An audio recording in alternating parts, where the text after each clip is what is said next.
Olá pessoal, tudo bom? Então a gente vai dar início à 12ª aula e como a gente combinou na aula passada, essa aula vai ser remota e assíncrona porque eu estou no Simpósio Brasileiro de Redes de Computadores em Natal. Então o, o nosso sumário é a última aula sobre memória.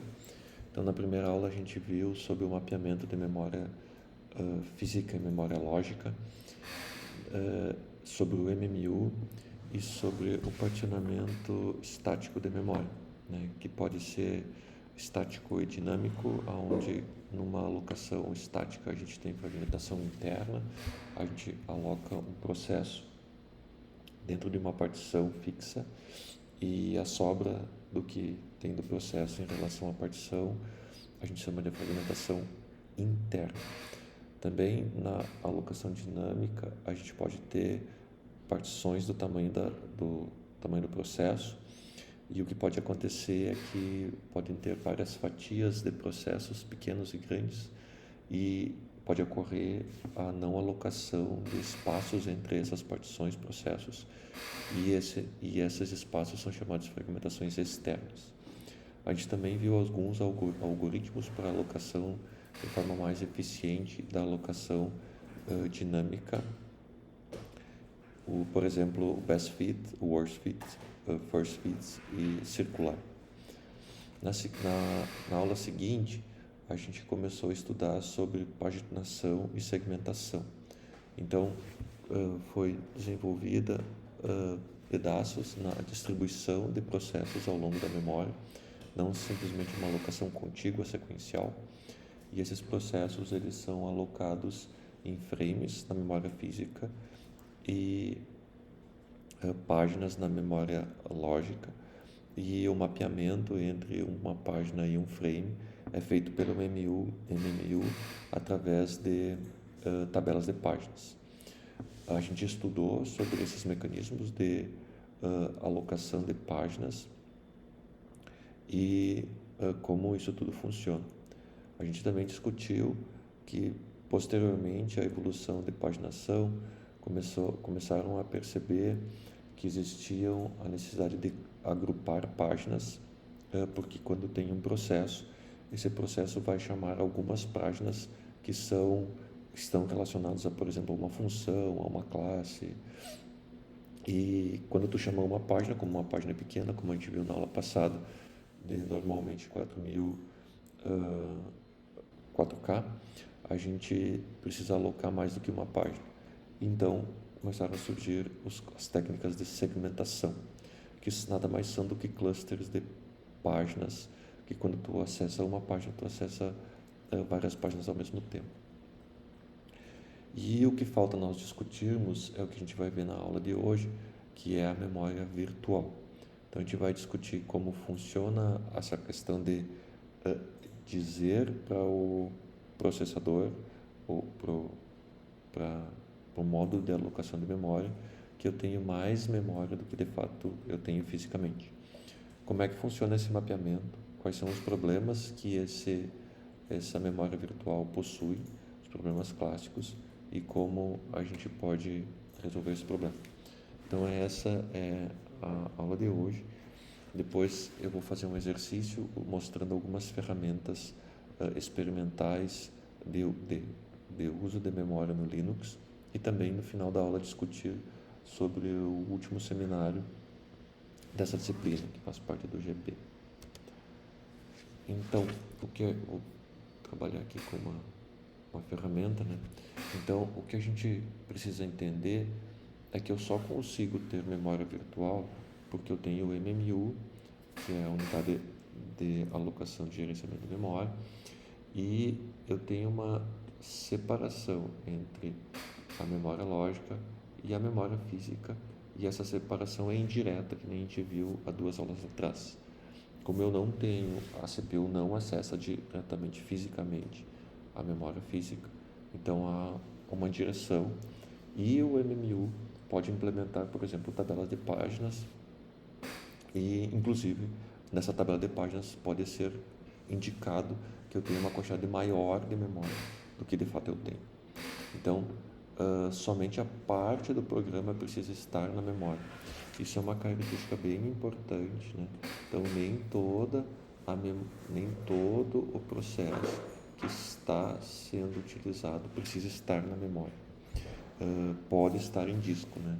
Então, também como a gente viu a hierarquia de memória, né? Quando eu quero dizer não está na memória, significa não está na memória RAM ou não estar nos registradores, né? Então, está numa memória mais lenta, como a gente viu na hierarquia de memória.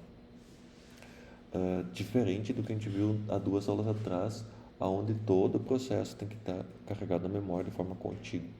Agora, com a distribuição da memória dos processos através de páginas, eu não preciso que todos os processos estejam carregados na memória.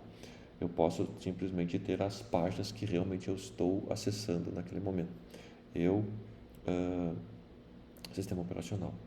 Então, o espaço de endereçamento lógico, né, pode ser maior do que o espaço de endereçamento físico, mas justamente por essa questão de indireção, por eu ter um MMU entre a memória lógica e a memória física, é possível eu indicar que eu tenho muito mais endereços lógicos do que realmente eu tenho fisicamente. E permite que então os espaços de endereçamento sejam compartilhados por vários processos. Então, além de eu dizer que eu tenho uma memória lógica maior do que a memória física que eu tenho, indicando memória virtual, eu também posso usar compartilhamento de memória. Então, por exemplo, o que a gente viu na aula passada, eu posso ter uma página que está carregando uma biblioteca, e essa biblioteca ela é carregada na memória somente uma vez, e todos os processos apontam para aquela posição de memória. Então, eu tenho várias técnicas onde permitem a utilização mais eficiente do uso da memória. Eficiente na perspectiva do sistema operacional e não do usuário, né? Para o usuário, para o usuário ter uma maior eficiência, ter um acesso mais rápido, seria muito mais interessante que todo o processo estivesse na memória de forma contígua e que aquele processo estivesse sendo executado em todo o seu espaço de endereçamento. Mas o que a gente trabalha é também um trade-off entre a maior eficiência do usuário e a maior eficiência do sistema operacional na alocação da memória. Então, o que a gente usa é uma memória virtual que a gente chama de paginação por demanda. Eu acesso as memórias, eu carrego as páginas para a memória mais rápida de acordo com a demanda. Então, por exemplo, eu tenho um processo que precisa ter partes de suas páginas carregadas, ele não está carregado por definição e eu carrego apenas aquelas páginas que vão ser demandadas. De fato, é assim que funciona desde do boot do sistema operacional. Quando eu inicializo a minha máquina, inicialmente não tem nada na memória, né? Todos os processos são voláteis.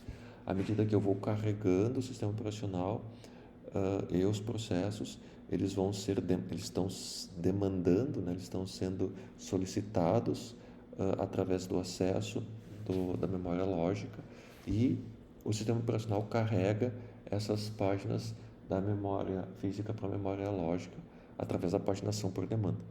Da mesma forma que eu tenho paginação por demanda, eu posso ter segmentação por demanda. Não apenas uma página é carregada por vez para a memória física, mas sim um conjunto de páginas, porque eu sei que se uma página vai ser acessada, outras páginas também serão acessadas. Então eu tenho uma questão de geolocalização espacial das minhas posições de memória física. Aqui tem um diagrama que fica mais fácil de entender, né? Então dá para perceber aqui no lado esquerdo, opa, minha figura não funcionou muito bem. Do lado esquerdo da minha memória, onde eu tenho a memória lógica, e a gente chama ela de memória física porque eu tenho uma quantidade de memória lógica muito maior do que a quantidade de memórias físicas que está no outro lado da memória. Então, eu tenho memória virtual, porque a quantidade de memórias a quantidade de memória lógica que eu tenho, que o processador pode acessar, é muito maior que a memória física. Qual é a visão do processador? A visão do processador é que todas as páginas de todos os processos podem ser acessadas. Então, o processador, ele imagina, né, porque não é fisicamente de fato, mas ele assume que todas as páginas da página 1, 2, 3, página N, todas elas estão acessíveis para qualquer processo que for escalonado. Mas, de fato, na memória física, nem todas as páginas estão carregadas por seus respectivos frames. Todas as páginas que estão disponíveis para serem acessadas pelo processador quando o processo for escalonado estão, de fato, nesta parte aqui, que é do disco rígido, né? Então, eu tenho um mapeamento 1 para 1 da memória virtual para a memória que está no disco, né? Mas não necessariamente a memória que eu tenho fisicamente carregada.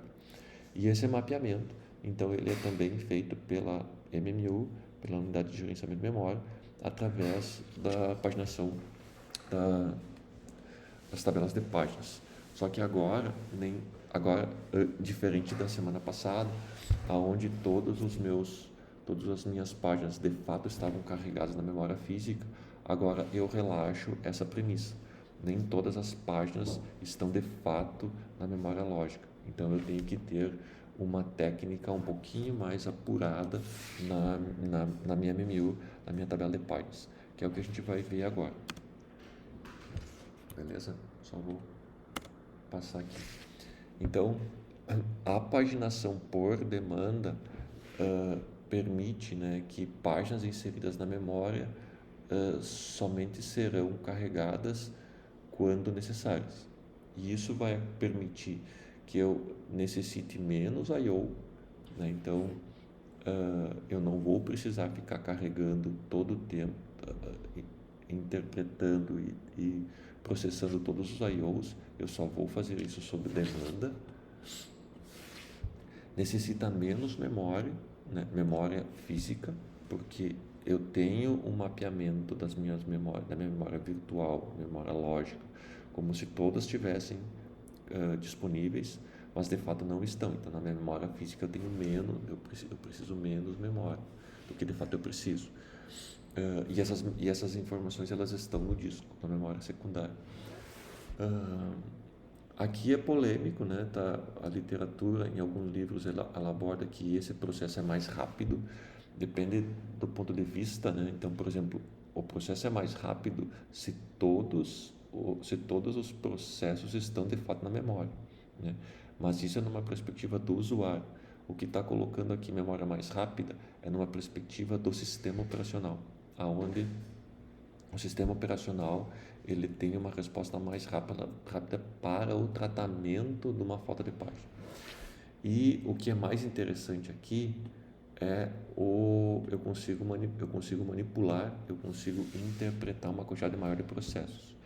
Então, recuperando o que a gente discutiu na primeira aula do curso, quantos processos eu tenho num sistema operacional, numa máquina desktop convencional? Algumas centenas, né? 5 centenas, por exemplo, 4 centenas, 3 centenas. E se eu somar toda a quantidade de memória que esses processos demandariam, eu não tenho memória suficiente, por mais que eu tenha hoje 64, 34 GB de memória. Mas os processos também são cada vez mais pesados. Mas eu não preciso, por exemplo, carregar todo o processo Teams ou o processo do meu browser predileto na memória física. Eu preciso só parcialmente. Com essa paginação por demanda, com esse tratamento parcial, eu consigo atender mais processos que não estão carregados na memória. Bom, então eu só acesso as memórias necessárias cada vez. Isso de fato vai acontecer por uma questão estatística, então por isso que é tão importante estudar estatística, que vai acontecer em algum momento uma solicitação de uma demanda de páginas, mas essa página de fato não está na memória. Então vai acontecer um erro. Então é previsto a ocorrência de algum erro por definição. Então, por definição, eu já sei que vai acontecer algum erro. E esse erro tem que ser tratado. Então, a falta de páginas gera um erro, gera uma interrupção. E eu tenho que tratar esse erro. Novamente, o que é a falta de páginas? O processador solicitou uma memória, um ponteiro de uma memória para executar aquele processo que não está carregado naquela memória física. Então, é uma referência inválida, o que está escrito no slide. Eu estou tentando acessar um endereço de memória que de fato, lógico, que de fato fisicamente não existe. Então há uma referência inválida, há um erro. Esse erro é normal acontecer, mas eu tenho que tratar, né? Então, quando acontece uma falta de página, né? A página não está carregada fisicamente porque eu estou com a ilusão agora de que eu não tenho uma memória lógica para uma memória física, eu estou trabalhando com memória virtual. Esse erro tem que ser tratado. Ele vai ser tratado de acordo com a memória, com a velocidade da memória que eu tenho, com a taxa de transmissão da memória que eu tenho. Então, se eu estiver trabalhando numa L1, L2, L3, eu estou trabalhando, vai depender muito da arquitetura do computador, mas eu estou trabalhando na ordem de microsegundo, nanosegundo, para o tratamento dessa falta de páginas. Quando acontece uma falta de página, o processo é suspenso. Então, ele é suspenso, o processo de falta de páginas é iniciado, quando essa página é carregada, o processo volta para o estado de apto e, à medida que o escalonador escolhe aquele processo para ser executado novamente, ele vai parar do ponto que ele parou, que a gente estudou no GA, e aí ele vai tentar acessar a mesma posição de memória lógica, isso vai ser mapeado e agora aquela posição física da memória vai ter referência, né? Não vai ser uma referência inválida. Eu vou mostrar para vocês essa referência através da tabela de páginas daqui a pouquinho. E isso vai fazer com que o sistema, que o processo continue a sua execução de onde parou. Bom, então, há um overhead, né? Há uma perda de desempenho, mas ela é bem pequena comparando com o restante do trabalho que está sendo realizado. Tudo isso acontece porque eu tenho uma memória lógica maior do que a minha memória física de fato. Então, não está na memória, a página demandada, a página solicitada não está na memória, e eu preciso carregar da minha memória secundária, do meu disco. Bom, então esse é o fluxo que acontece. Como é que eu sei que a minha página virtual, né, da minha tabela de páginas lógicas não está carregada na minha memória física? Bom, na minha tabela de páginas eu vou adicionar mais uma coluna que a gente chama de bit de validade. E é simples, se for um que nem está aqui, a minha página lógica está na memória física representada por um frame físico. Se a representação for 0, significa que aquela minha página lógica não está mais disponível na memória física. E a gente chama isso de não referenciada. Então, a referência ela não está quebrada, né? E eu vou ter que atender essa falta de página. Tá bom? Então, com cada entrada na tabela de página de bits válido e inválido, é associada um bit que está na memória ou não está na memória física, né? E eu tenho que tratar se caso for 0. E inicialmente, quando eu dou boot no sistema, todas as páginas lógicas não estão carregadas na memória física, né? E à medida que eu vou carregando essas páginas por demanda, eu torno o meu sistema online. O problema é que, como eu assumi que eu tenho mais memória lógica do que memória física de fato, eu tenho uma memória virtual, eu não consigo colocar todas as minhas páginas na memória. Bom,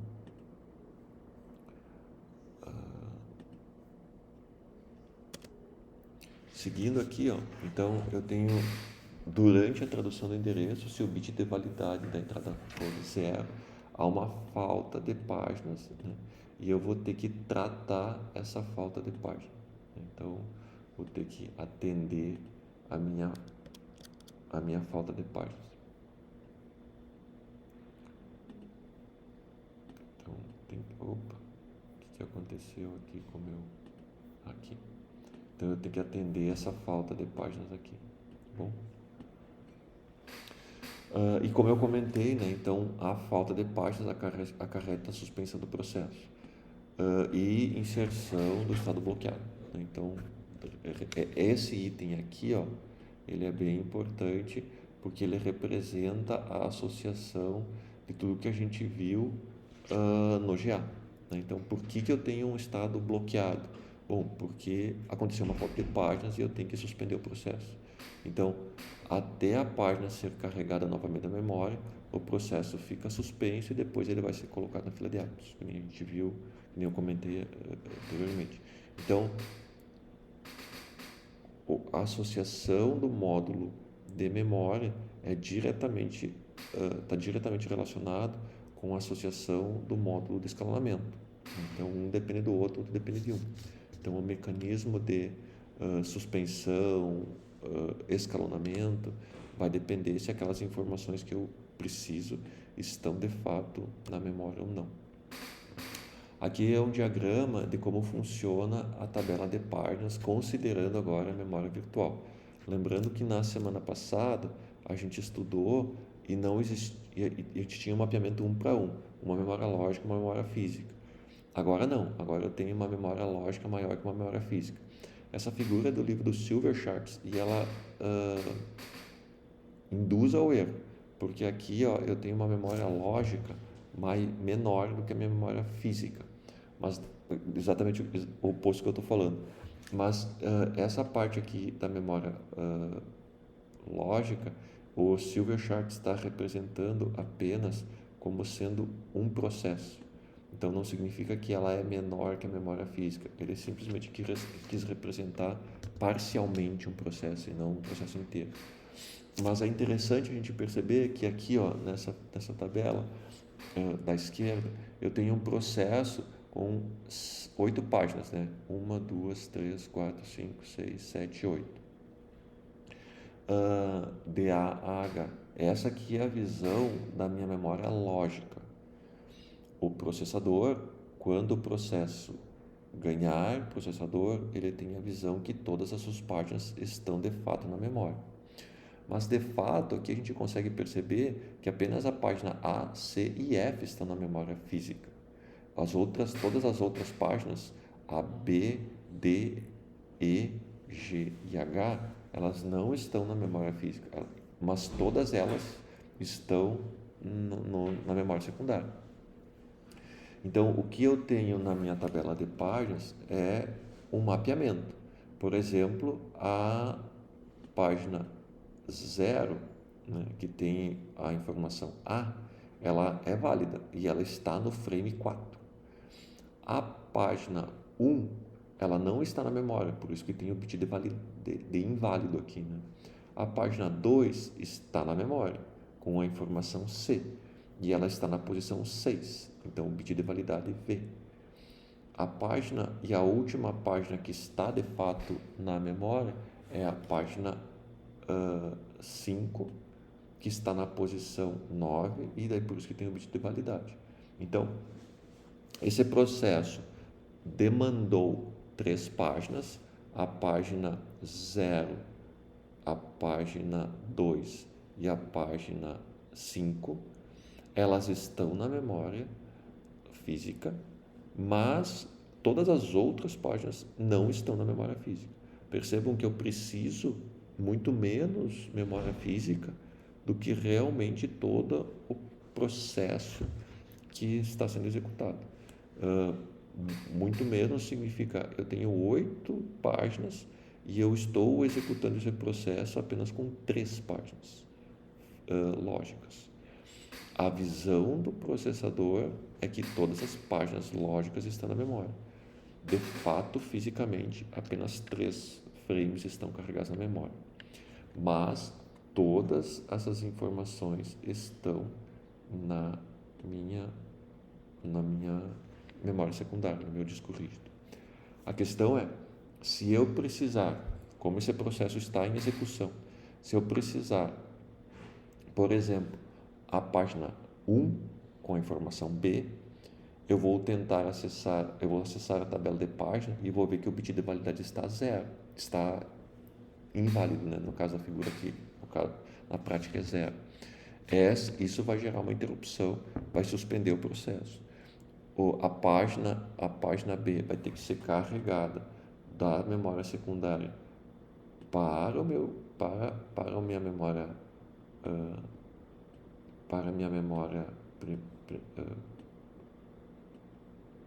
física, ou a tabela de página vai ter que ser atualizada para válido, e aí uma informação vai ter que fazer com que o processo saia do estado bloqueado, volte para o estado apto. Vida que segue, o escalador vai escolher os processos. Quando for escolhido esse processo, ele vai ser carregado, vai fazer uma troca de contexto, chaveamento de contexto, ele vai receber as informações, vai ser colocado as informações nos seus registradores, vai parar exatamente aonde tinha terminado, interrompido, suspendido a sua operação, vai tentar acessar a informação B, e aqui vai estar com o bit de validade V agora, né? E o processo vai seguir o seu fluxo. Pode acontecer que agora a página D seja acessada e seja gerada uma outra interrupção. Por isso que a paginação por segmentação é muito interessante, porque daí a demanda é por conjuntos de páginas e não páginas individualizadas. Bom, aqui é um passo a passo do tratamento de falta de páginas. Claro que também essa figura é tirada do livro do Silvercharts. Claro que todos esses passos não são exatamente todos esses passos, é uma abstração, mas dá para ter uma ideia bem interessante de como funciona. Então, por exemplo, o processador, ele estava executando uma instrução load m, né? Uma variável m estava sendo carregada para a memória. Então, significa que essa página que tinha a instrução load m foi referenciada.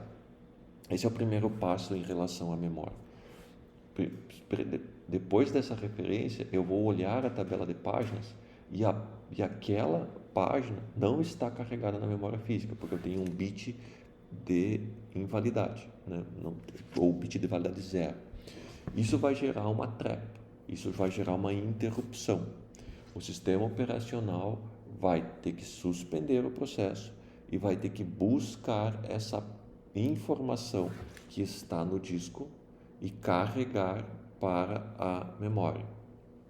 Então, eu tenho o passo 3, que é buscar a página no disco, na memória secundária, e o passo 4 é trazer essa página, tratar esse miss, né? Trazer a página que faltou e colocar na minha memória física. Isso só é possível porque se eu tiver um espaço, se eu tiver um frame livre. Tendo um frame livre, eu vou carregar essa página, essa informação para esse frame livre. Vou atualizar, né? Vou resetar essa informação dessa tabela de página, não toda a tabela de página, apenas essa entrada na tabela de páginas, e vai resetar a instrução do processo. O processo, de fato, aqui nessa parte da esquerda, de fato, ele está suspenso e vai ser colocado na fila de autos, né? Então, ele vai novamente acessar essa mensagem load M quando ele ganhar processador novamente. Bom, então, todo esse ciclo aqui, ele acontece quando há uma falta de página. É interessante a gente perceber que isso acontece cotidianamente, e atualmente os sistemas operacionais preferem fazer isso para assumir uma quantidade maior de processos em seu tratamento do que um sistema um para um, né? Agora, isso numa máquina convencional de uso comum. Agora, se eu estiver trabalhando num sistema que tem que ter um tempo de resposta menor, onde eu tiver que ter eu não posso esperar esses microsegundos para esse tratamento de páginas acontecerem, aí eu abro mão de um sistema de memória virtual, ou reduzo o sistema de memória virtual. Então, a mecânica de uma memória virtual, ela é aplicada no sistema operacional basicamente para eu poder manipular uma quantidade maior de processos. Eu vou pagar um preço por isso, que é um delay, quando eu tiver uma falta de páginas. Quando eu não tiver uma falta de páginas, eu estou ganhando. Se o processo acessar uma página que está na memória, eu acertei na Mega Sena, porque eu estou com poucas páginas na memória física e eu consegui atender uma maior quantidade de processos. Bom, então essa é a mecânica implementada hoje em dia para o tratamento de memória virtual. Lembrando que isso não é uma regra para todos os sistemas operacionais, vai depender da característica do projeto do sistema operacional. Também é interessante comentar aqui que todo esse mecanismo ele é aplicado de forma probabilística. Eu tenho uma percentual de páginas acessadas e com sucesso, e eu tenho um percentual de páginas acessadas de forma indevida. E isso é fácil de calcular, é pela quantidade de páginas que o processo pode acessar relacionada por a quantidade de memória de fato física, de frames físicos que estão na memória. Então eu sei que vai ter um percentual de 30% de acerto, 70% de acerto, de acordo com a quantidade de páginas que eu tenho disponíveis, de processos que eu tenho disponíveis, mas que de fato não estão ou estão na memória física. Bom, o problema que a gente tem que discutir, assumindo que vocês conseguiram entender esse mecanismo de tratamento de memória, eu tenho um problema aqui. Vou voltar para o slide anterior. O problema é simples. Neste momento, eu estou assumindo que quando há uma falta de páginas, eu busco no disco e eu carrego na memória principal. Beleza. Eu tenho espaço livre, eu tenho um frame livre. E a pergunta é, mas e quando eu não tenho um frame livre? Toda a minha memória física já está ocupada. Como que eu tenho que fazer? E daí, sem quadros livres, vai exigir que eu aplique um algoritmo de substituição de páginas. O que significa substituição de páginas? Eu estou com toda a minha memória física preenchida. Não tenho espaço livre para carregar uma página faltante. Eu vou ter que escolher uma página para descarregar da memória física para o disco, em detrimento de carregar uma outra página para a memória, porque essa página que eu quero carregar, ela foi solicitada por demanda. A pergunta é, qual é a página que eu vou solicitar para ser descarregada? Qual é a página que eu vou escolher para ser descarregada.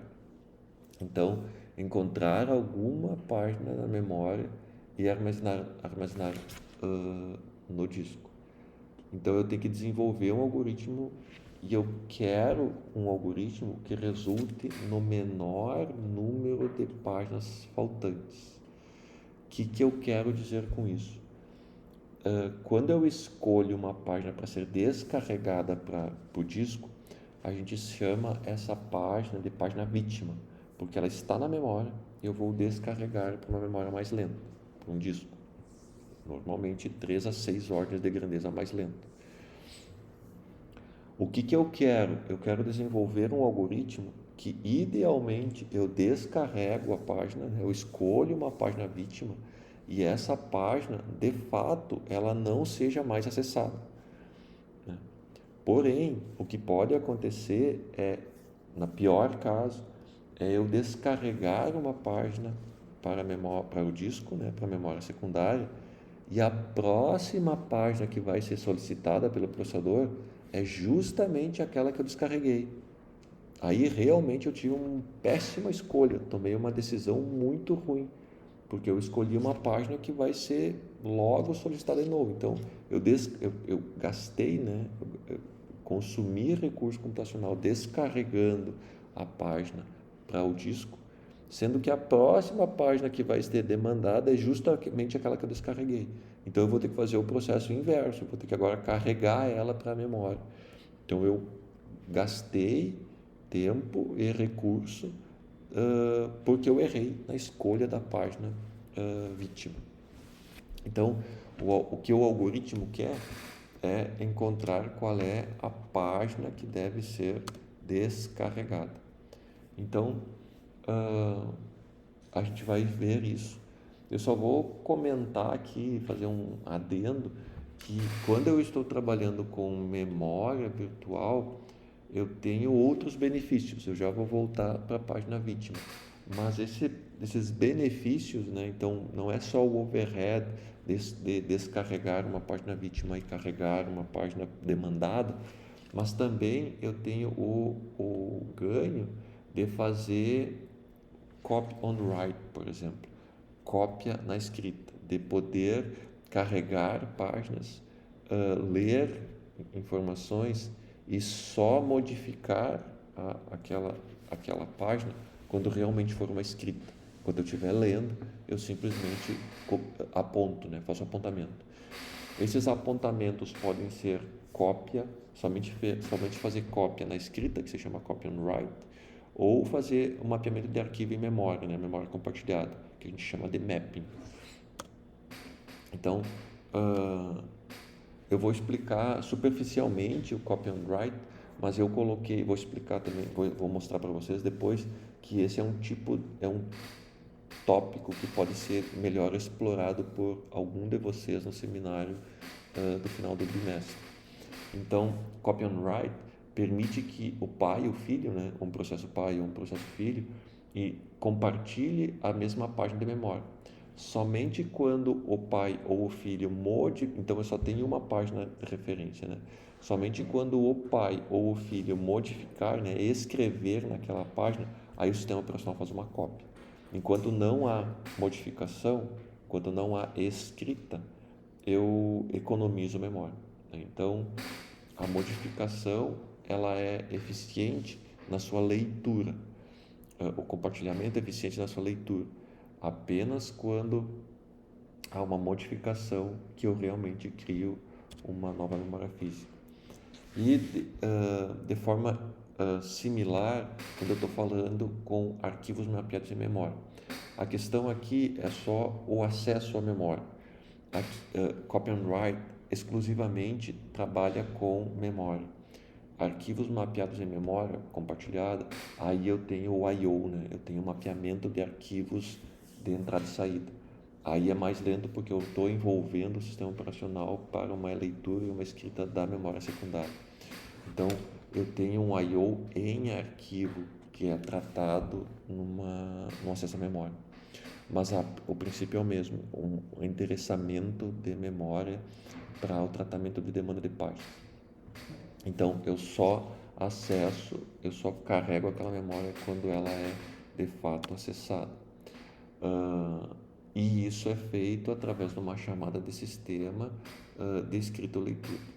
Então, permite o mapeamento de arquivos.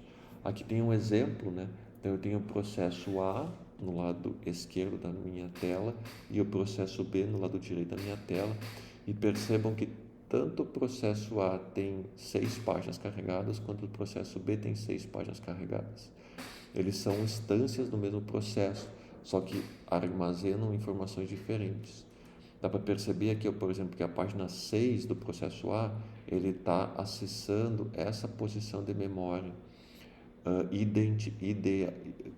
Da mesma forma, essa posição de memória, ela está sendo acessada pela mesma posição no processo B. Mas, de fato, esse mapeamento aqui da posição 6 está sendo mapeado num sistema de arquivos, né? Então, essa posição aqui está sendo mapeada no sistema de arquivo através de um arquivo mapeamento de memória.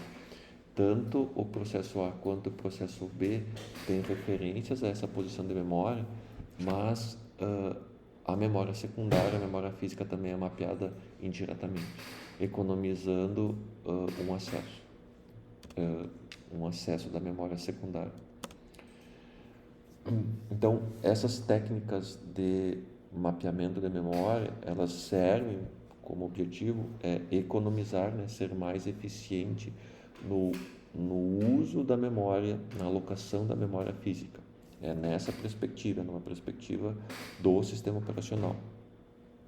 Relembrando que se eu tiver numa perspectiva do usuário, o que é mais eficiente para o usuário é que todas as memórias estejam, todas as páginas estejam na memória mapeada um para um, de forma contínua. Então, voltando para a nossa discussão sobre substituição de páginas, a ideia é como que eu vou escolher a página vítima, né? Idealmente, eu posso prevenir, né, a superalocação de memória, modificando a rotina de serviço de falta de página e substituindo uma página. Para que eu consiga substituir páginas, eu uso também um bit de modificação, que a gente chama de dirt bit, que diminui a transferência de páginas da memória secundária para a memória primária. E a ideia de substituição de páginas é a separação entre a memória lógica e a memória física de forma indireta, e eu tenho uma memória virtual maior que pode ser mapeada para uma memória física menor. Então isso vai acarretar a necessidade de substituição de páginas quando essa menor quantidade de memória física ela está cheia. Hoje em dia a gente tem uma quantidade de memória relativamente grande, né? Então alguns gigas, mas os nossos processos também estão cada vez maiores.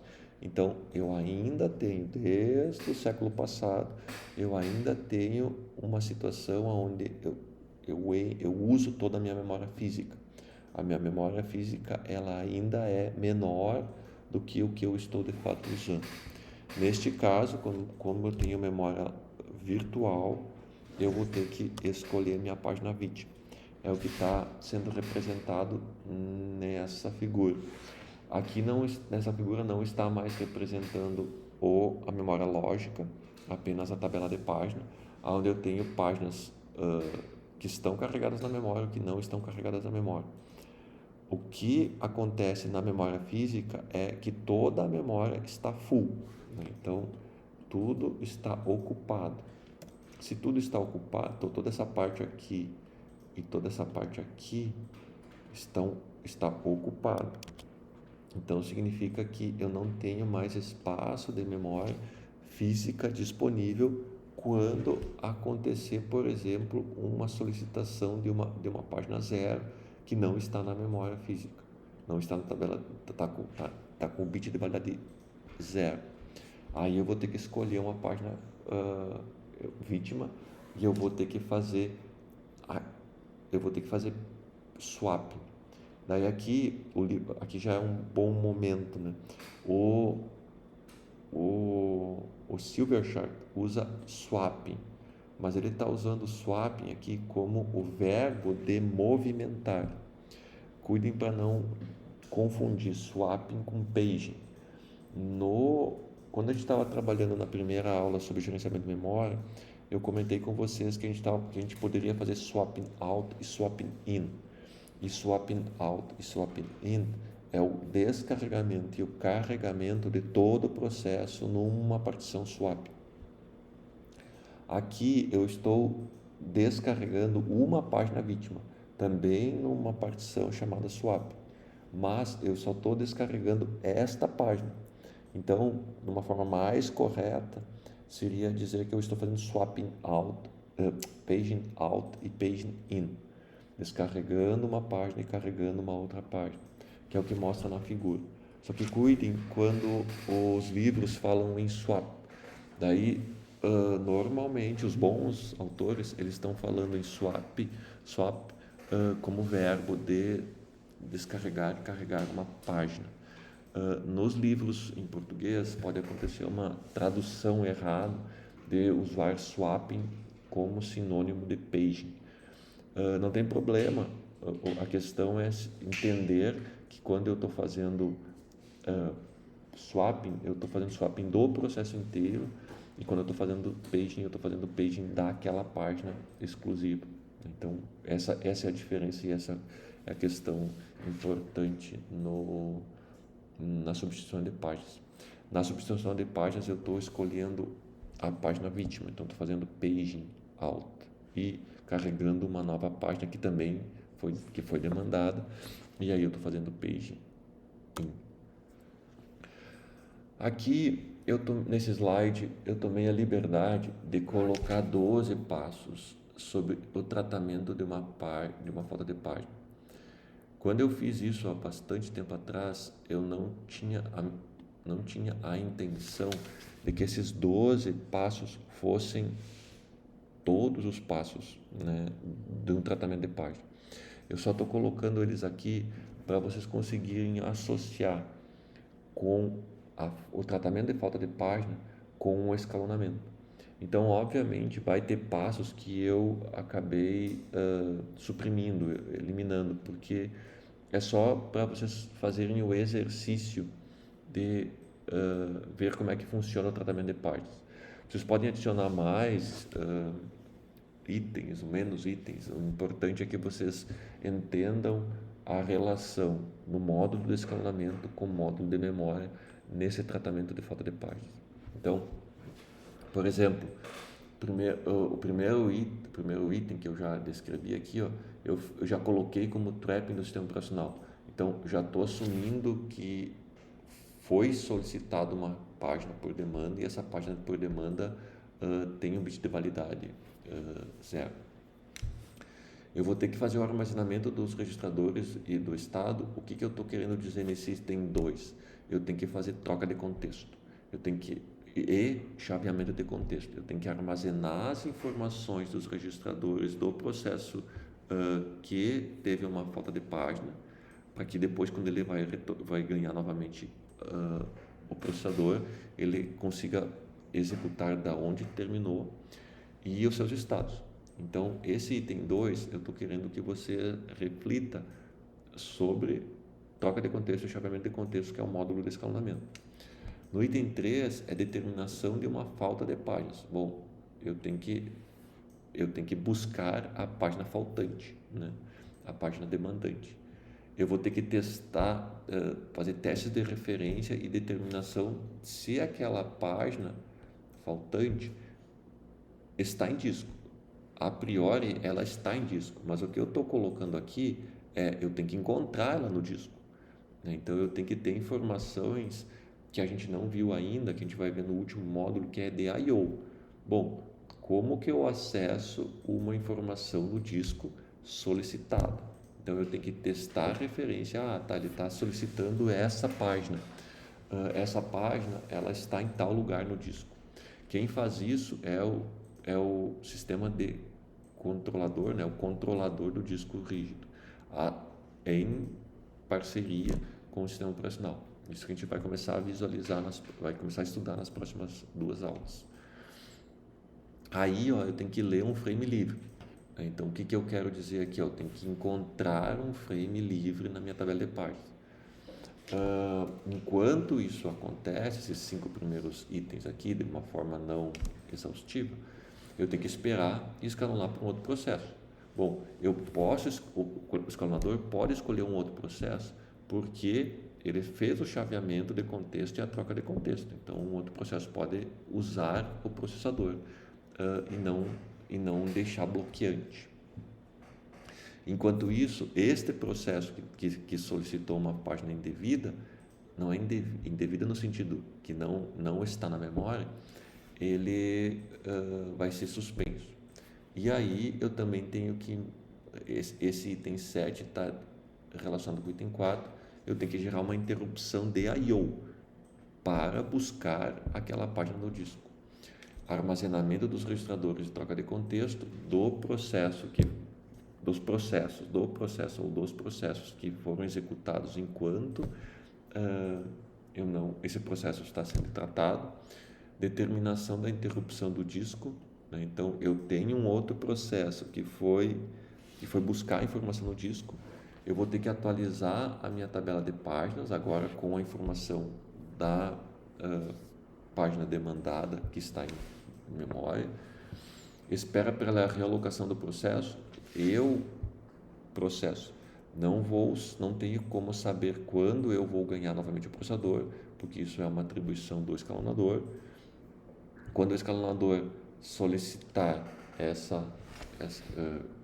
escolher o processo, ele vai ser colocado, as informações vai ser colocadas nos registradores e todo o processo vai continuar de onde parou, agora com a informação solicitada daquela página na memória física. Bom, então percebam que eu coloquei 12 passos aqui, mas obviamente não são todos os passos. Eu acho que seriam muitos passos, mas eu acho que vale a pena. O mais importante aqui é vocês tentarem fazer o raciocínio lógico de como é feito esse processo do tratamento de uma página faltante por demanda. Não precisa ser perfeito, né, a quantidade de processos, mas é importante que vocês entendam tanto a relação entre escalonador e módulo de escalonamento e módulo de memória. Tá bom? Idealmente, eu preciso achar uma solução ótima para minha troca de páginas. O que significa solução ótima? Que nem eu comentei, achar a página que nunca mais vai ser acessada, né, que nunca mais vai ser solicitada na memória física. Esse algoritmo ele é impossível de ser desenvolvido, porque eu nunca vou saber o que o usuário vai fazer, né? Então, por exemplo, como é que eu vou garantir a escolha de uma solução ótima se o usuário vai poder clicar e depois, no futuro, e poder acessar aquela página? Então eu não consigo achar uma solução que garanta que aquela página nunca mais vai ser acessada, a não ser que o processo morra, mas não é o caso. Então eu não consigo achar uma solução ótima, eu não consigo achar uma solução que descarte, né, a memória, descarte a página da memória principal para o disco, para a memória secundária, e que eu tenha garantia que aquela página nunca mais vai ser acessada. Isso eu não consigo garantir. Então, pode acontecer que a minha próxima página seja justamente aquela que eu descartei. Isso é o pior caso. Então, entre a solução ótima e o pior caso, a solução ótima é eu descarto uma página para a memória secundária e ela nunca mais é acessada.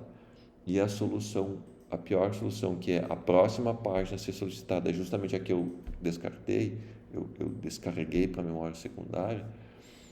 Existem heurísticas que eu posso implementar para achar uma solução factível, não ótima, né? Uma solução que me permita com que eu tenha uma boa performance, mas não vou ter uma performance ótima, tá bom? Porque eu não consigo achar essa performance ótima. O que eu vou tentar fazer é tentar descartar uma memória que ela demore o máximo possível para ser carregada. O que eu posso fazer, né? Eu posso fazer várias técnicas, né? Por exemplo, eu posso considerar um histórico. Olha, se essa página não foi acessada por N tempo, significa que provavelmente ela não vai acessar nos próximos tempos, né? Então, eu posso começar a predizer, eu posso começar a tentar achar um algoritmo que consiga acertar melhor a escolha da página vítima. Numa época, numa geração que a gente está falando muito em IA, aqui nesse contexto a gente ainda não usa IA, né? Por quê? Porque o meu tempo de resposta, o que eu tenho que fazer aqui é numa ordem, é uma decisão que eu tenho que tomar na ordem de microsegundo.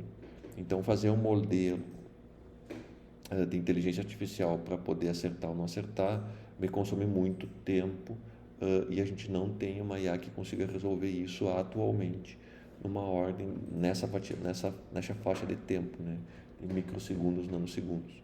Então a gente ainda não chegou nessa fase. Não sei se chegaram. Bom, existe na literatura uma quantidade imensa de algoritmos para a escolha da página vítima ou da troca de páginas. Eu vou me deter aqui apenas nos mais clássicos, que normalmente estão nos livros, mas lembrem-se que existe uma literatura vasta e que isso já foi tópico de pesquisa há uns 30, 40 anos atrás, né? Ainda tem se desenvolvido soluções mais eficientes, mas assim diria que não é um tópico de pesquisa quente e atual, porque a gente consegue desenvolver algoritmos eficientes. Aí já vem uma outra sugestão de trabalhos para o GB. Qual é os algoritmos de troca de páginas que são utilizados efetivamente no Linux hoje em dia? Os que eu vou mostrar aqui são os mais clássicos. O primeiro é o first in, first out, né? O page replacement, né? Então, o sistema operacional mantém uma lista de páginas corrente na memória, né? A página no início da lista é a mais antiga, né? E a página final da lista é a mais recente. Então, eu simplesmente elimino, né, descarto, né, descarrego a página mais antiga. Só que isso não me garante absolutamente nada. O que me garante que a página mais antiga não é a página que está sendo mais referenciada? Simplesmente é porque o processo iniciou, mas foi carregado há mais tempo, não significa que aquele processo não está sendo executado todo o tempo. Muito pelo contrário, né? Por exemplo, estou carregando uma página do Bash, que é o terminal do Linux. Ela está sendo acessada a todo tempo, então não me garante que aquele processo que possui algumas páginas, por eles serem mais antigos, eles não vão ser acessados. Então, essa solução de first in, first out page replacement, ela é pouco utilizada, porque de fato não é eficiente na consideração do tempo de vida do processo. Não é da página, é do processo. Um algoritmo muito interessante, e ele a sua essência, a base desse algoritmo esse algoritmo não é usado atualmente no Linux, mas ele foi aperfeiçoado porque a sua base ainda é muito interessante, que se chama LRU, Last Recently Used Page Replacement. Aí já vai numa perspectiva diferente. Eu quero remover a página, eu vou tentar remover a página menos acessada recentemente. Então não é o processo mais antigo, é a página que foi menos referenciada.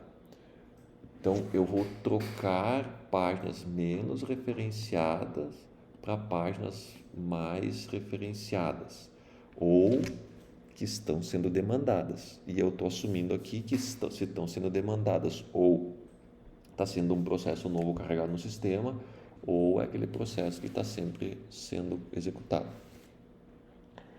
Qual é o problema do LRU? É uma característica. Como é que eu vou saber a página menos referenciada? Bom, para eu saber a página menos referenciada, eu tenho que ter um histórico.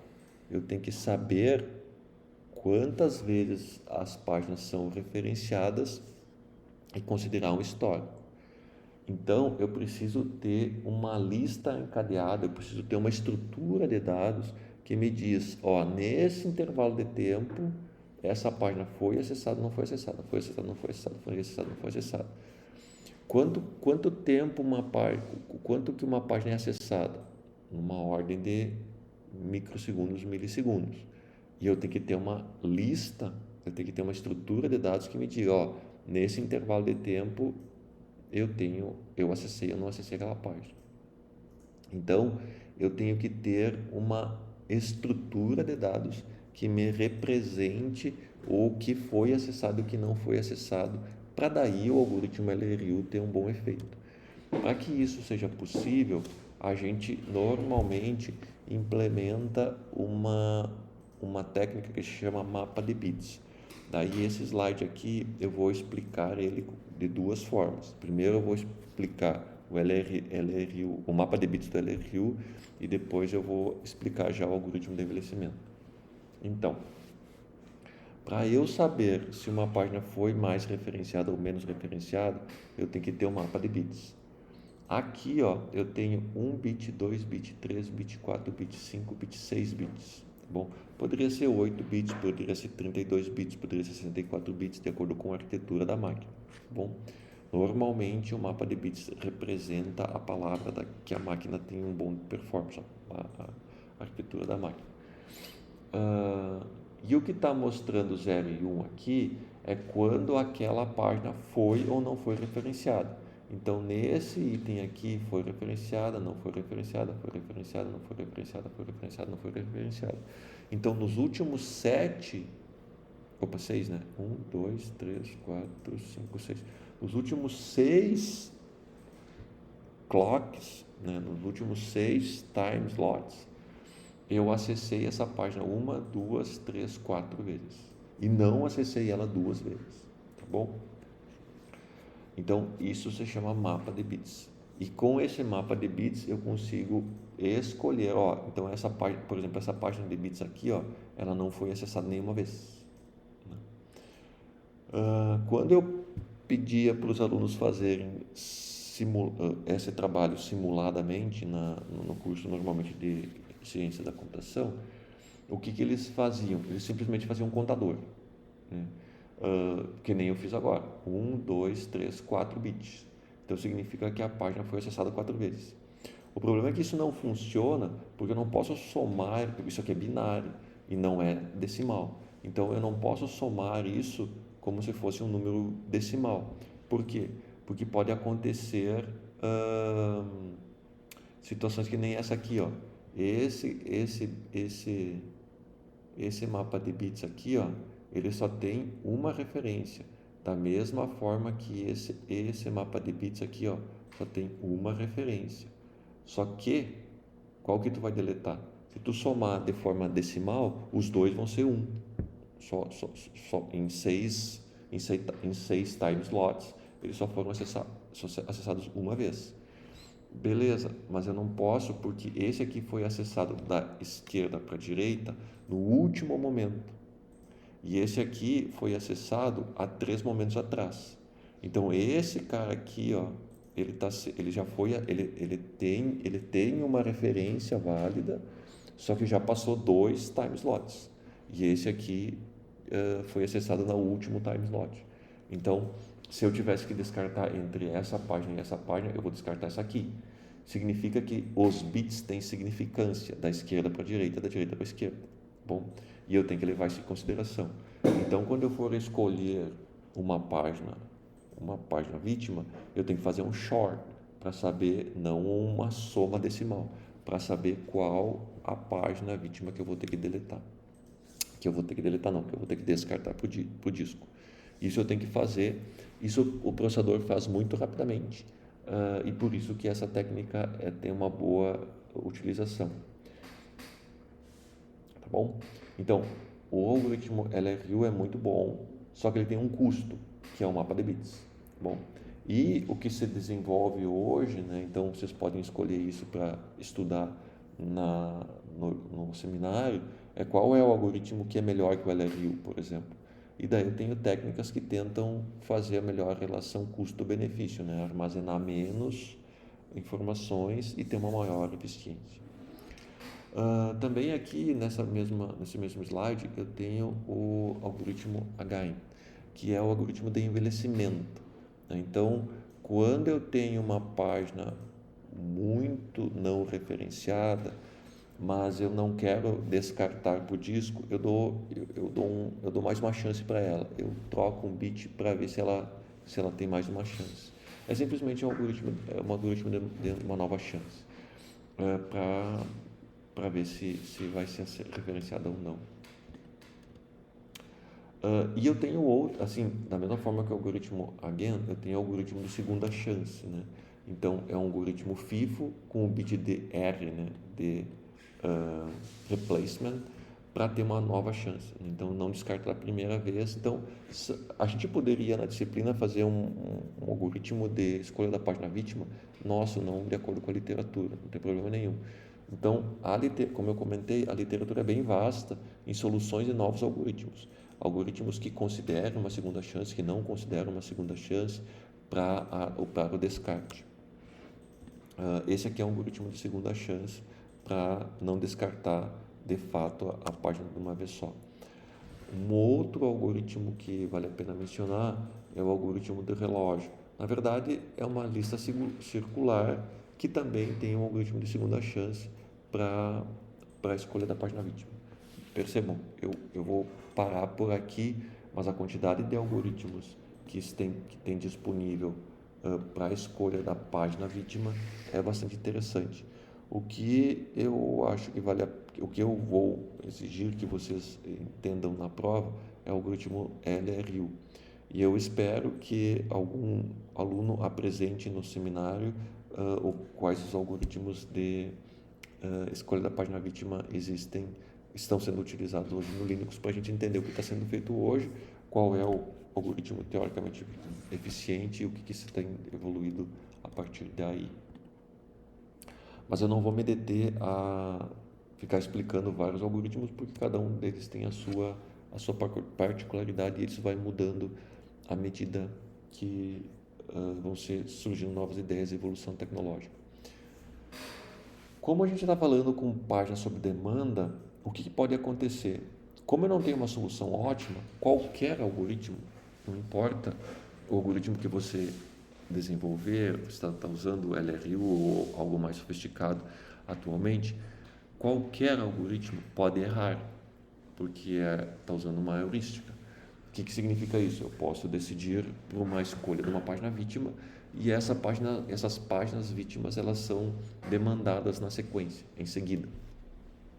Lembrando que eu posso deletar páginas em clusters, né? Não páginas individual on-demand page, e sim segmentos on-demand. Então, eu posso descartar um conjunto de páginas e posso carregar um conjunto de páginas, né? O que acontece? Quando o algoritmo se perde, quando eu tenho uma grande variabilidade, né, principalmente demandada pelo usuário, aquele usuário que fica acessando um monte de coisas ao mesmo tempo e todas as coisas novas, né, então eu tenho uma aleatoriedade muito grande, o sistema operacional, o algoritmo, pode começar a errar muito. Um percentual de erro maior que 6% começa a fazer com que tu entre em loop, um ciclo desvirtuoso, né?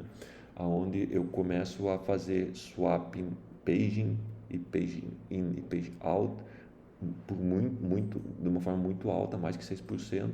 Significa que eu estou gastando muito recurso computacional da minha máquina, não para entregar alguma coisa para o usuário, mas simplesmente para tentar controlar os meus recursos computacionais. Isso se chama de algoritmo do work setting, né? Então eu crio conjuntos de páginas que eu demando, descarrego e carrego, né? Então, em vez de eu trabalhar com páginas, eu trabalho com um conjunto de páginas, certo? Esse conjunto de páginas, ele pode ser bom no sentido se você acerta, né? Então, em vez de descarregar uma única página, eu carrego um conjunto de páginas, um work setting, e faço um carregamento de um work setting.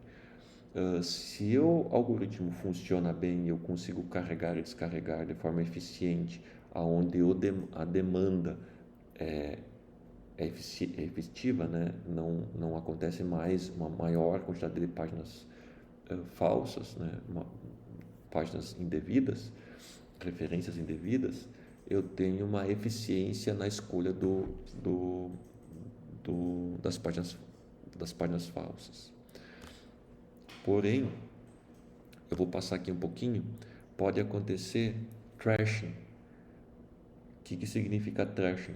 O sistema operacional começa a se sobrecarregar, salvando, descarregando páginas e carregando páginas, mas ele sempre numa taxa de erro muito grande, tipicamente maior que 6%.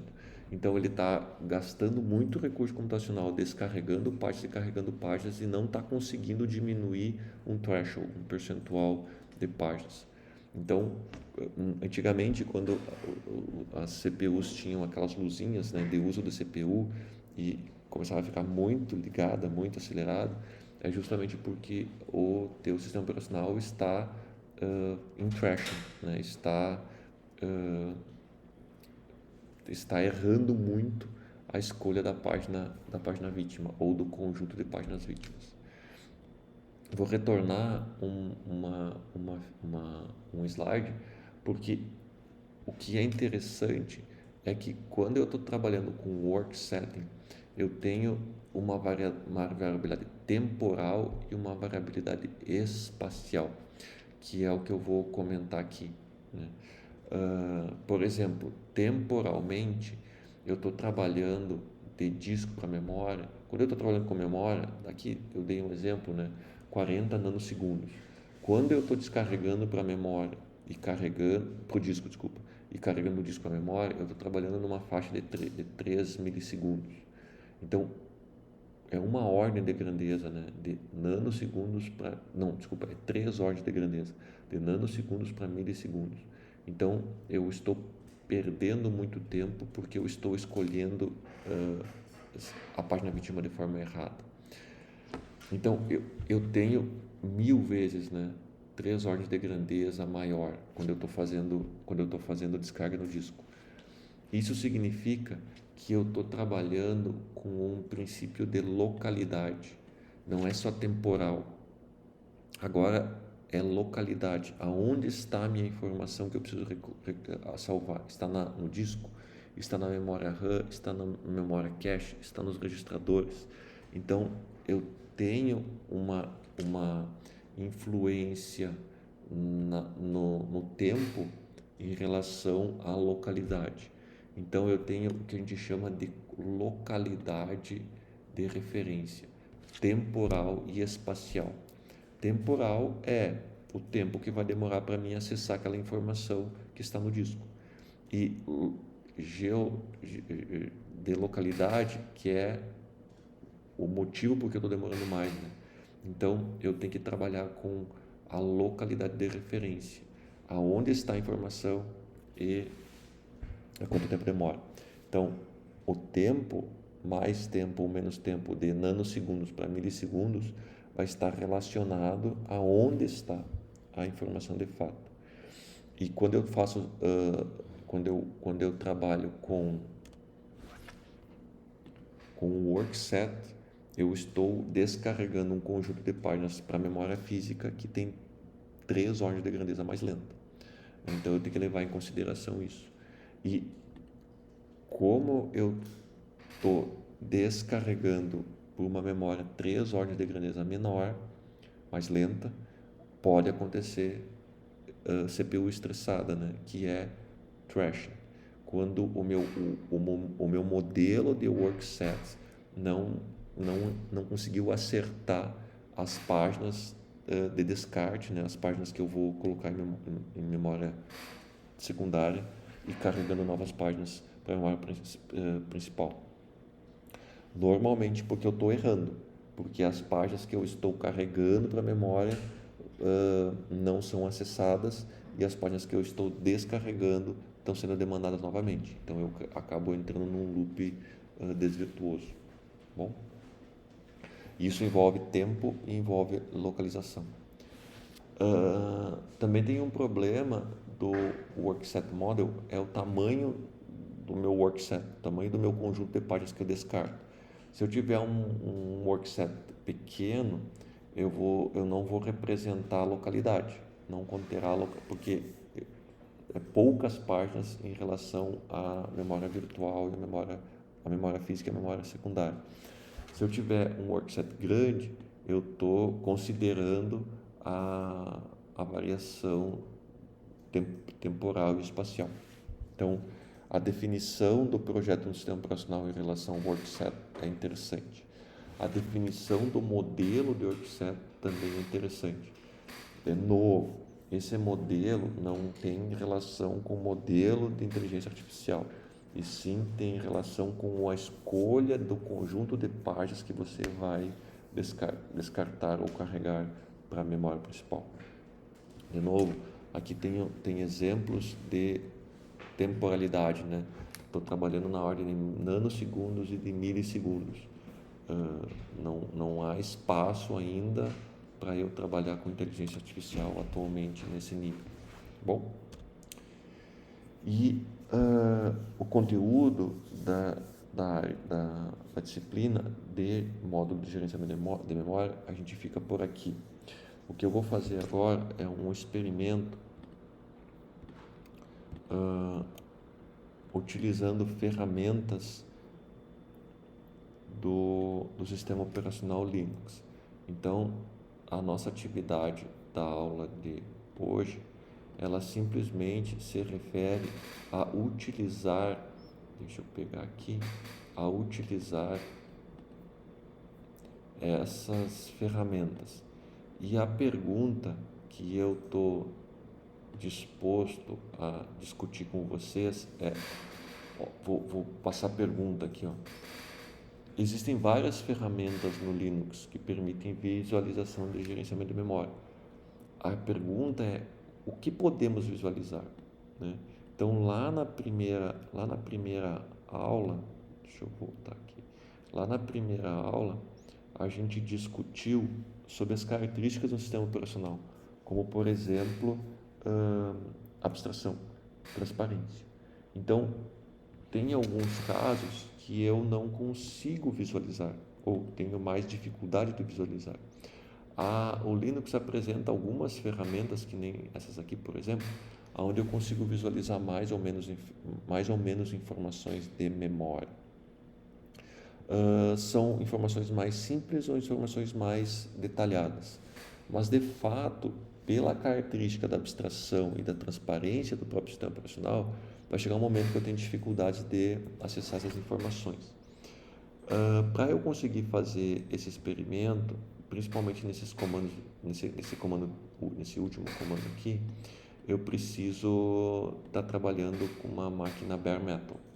Então, de novo, hoje eu vou estar usando uma máquina bare metal do servidor que a gente tem disponível do PPGCA. Vou aumentar aqui um pouquinho a fonte.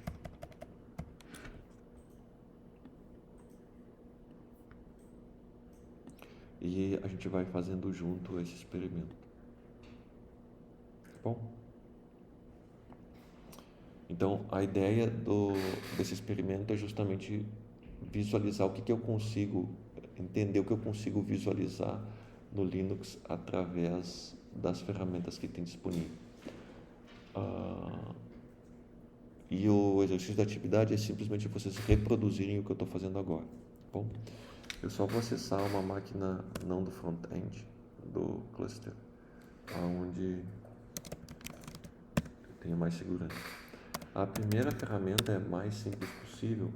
Ela mostra, é o free, e ela mostra a quantidade de memórias RAM que eu tenho disponível e a memória swap. Aqui, ó, minha memória total, a memória usada, a memória livre, a memória compartilhada, buffer e cache disponível. Percebam que nessa máquina eu não estou usando swap. Cada vez mais as últimas versões do Linux eles estão deixando cada vez menos a opção de swap, tentando não fazer swap, justamente por causa do que a gente estava discutindo agora, da variação temporal, né? É muito custoso eu fazer swapping para um disco rígido, então é mais interessante eu fazer movimentações na própria memória. Também eu posso trabalhar com flags, né? Então se eu botar um "-m" aqui, eu vou conseguir ver o que eu tenho de memória em megabytes, ou em kbytes, em megabytes ou em gigabytes, né? Então, se eu botar G aqui, ó, dá para perceber que eu tenho 15 GB de memória nessa máquina, que eu estou usando 6 GB de memória, que eu não estou mexendo com espaço em livre, que eu não estou usando compartilhamento. É que agora, como eu estou usando giga, daí ele acaba zerando, né?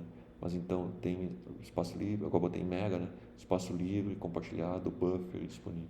Então é legal vocês dar uma investigada sobre a ferramenta, né? Essa ferramenta é bem simples, qualquer Linux ela tem disponível, mas também é interessante vocês darem uma olhada sobre os parâmetros que a gente está usando nessas ferramentas.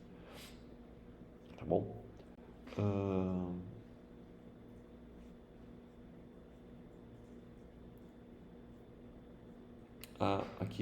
Aqui eu estou mostrando se eu colocar aqui, ó, -S5, ele vai repetir, né? Então, quantidade de amostras que ele vai, a cada 5 segundos ele vai ficar repetindo. Então eu posso fazer um scriptzinho que ele sempre vai me mostrando as informações da minha memória. Então basta eu fazer um script, botar um parâmetro -5, coletar essas informações e fazer um monitor. Então tem vários parâmetrozinhos, né? Mostra uma linha contendo informações, mostra repetidamente, dá para ocultar algumas linhas. Então só com parâmetros eu consigo limpar melhor o meu print, né? Uma outra ferramenta interessante agora é o ManStats. O ManStats é stat de status, né? Ele me mostra o compartilhamento das minhas informações. Então, se eu digitar aqui, ó, eu consigo visualizar todos os processos, ó, e eu consigo visualizar o que está sendo utilizado. Aqui é legal que eu consigo primeiro visualizar essa quantidade de memória aqui é desse PID e esse PID aqui é do meu bash. Essa aqui é a quantidade de memória do meu próprio ManStat. E aqui do sistema que está inicializando, o sistema D, e assim por diante. Dos outros processos em nível de usuário, percebam aqui para baixo, eu não estou mais olhando o processo, eu estou olhando as bibliotecas. Vou pegar essa biblioteca, vou pegar essa biblioteca aqui como exemplo. Essa biblioteca aqui, ó, liblzm.so. O .so significa que é uma biblioteca. Aqui tem a versão dela e aqui tem 2 processos. Significa que esses 2 processos estão usando a biblioteca, que é o que a gente discutiu na teoria, né? Então eu tenho os processos que estão acessando. Se eu botar um "-w" aqui, ó, eu consigo ver todos os processos. Ó. Então essa lib aqui, libpcre, todos esses processos aqui, ó, 1, 2, 3, 4, 5, 6, 7, 8, 9, 10 processos estão referenciando essa biblioteca. Isso prova que uma biblioteca ela só é carregada uma vez e não é carregada por cada processo. Então, dá para usar essa ferramenta aí também dá para ver qual é a quantidade de memória que está sendo utilizada para cada biblioteca, né? Então, aqui a quantidade de memória, no caso, compartilhada, né? Então, bibliotecas que estão sendo compartilhadas, a gente consegue visualizar.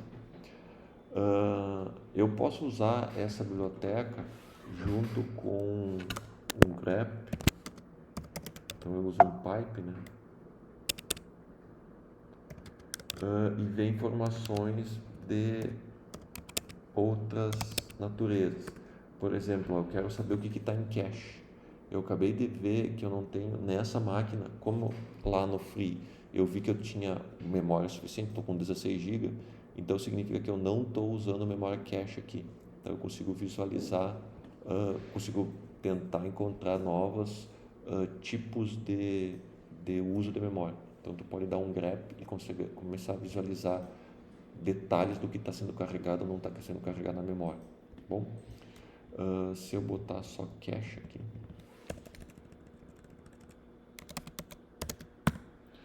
eu consigo visualizar que eu tenho um módulo de cache carregado que está me consumindo essa memória aqui, que é o módulo G com V. Então, consegue fazer scriptzinhos para conseguir visualizar tipos de memória, né? Aqui, num outro exemplo do slide, eu estou usando outro, estava fazendo o memória cache, estava vendo que eu estava conseguindo, que nessa máquina do slide, eu estava usando memória cache nível 7.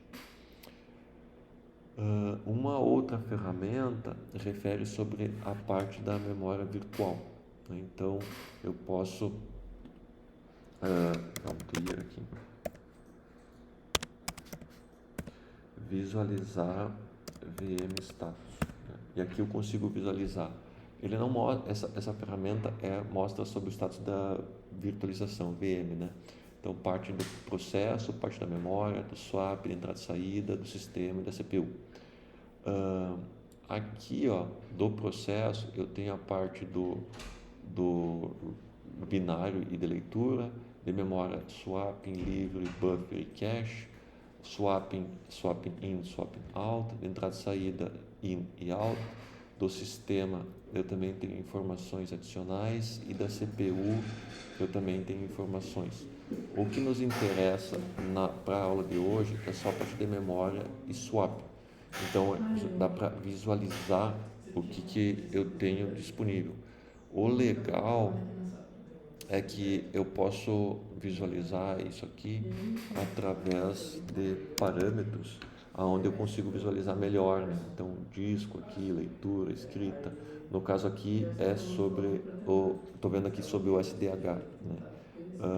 Eu posso visualizar sobre todos os discos, estou com 10 discos aqui, 2 partições, o que eu tenho de leitura, o que eu tenho de escrita e assim por diante, né? Então, a leitura, escrita de cada setor, eu consigo visualizar e ter detalhes, né? Então, aqui, essa parte aqui do S é mais interessante, que eu consigo visualizar toda a parte da memória, né? Memória total, memória usada, memória ativa, inativa, livre, buffer, swap e assim por diante para cada um dos módulos, né?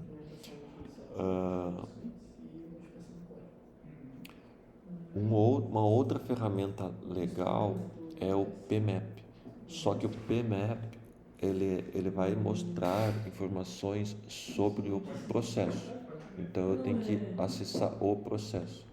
Eu vou criar deixa eu usar o X, vou pegar um processo qualquer aqui e vou PMAP menos P, vou pegar esse processo aqui. Bom,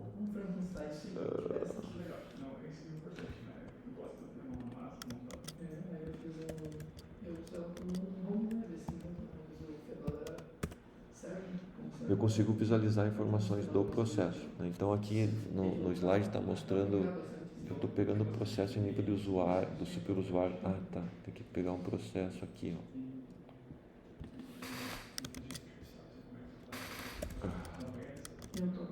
ó. Daí ele vai me mostrar todas as informações do processo.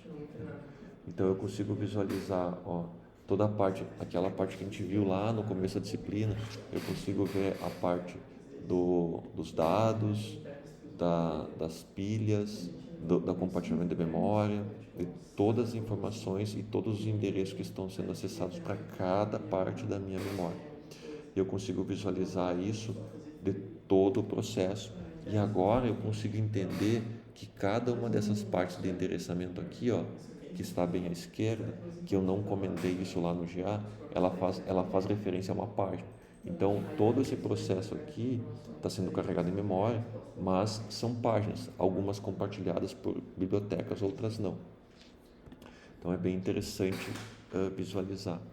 E o último é o DMI Decoder. Deixa eu dar um clear de novo. DMI Decoder. Para eu usar esse cara aqui, eu preciso ter acesso a superusuário.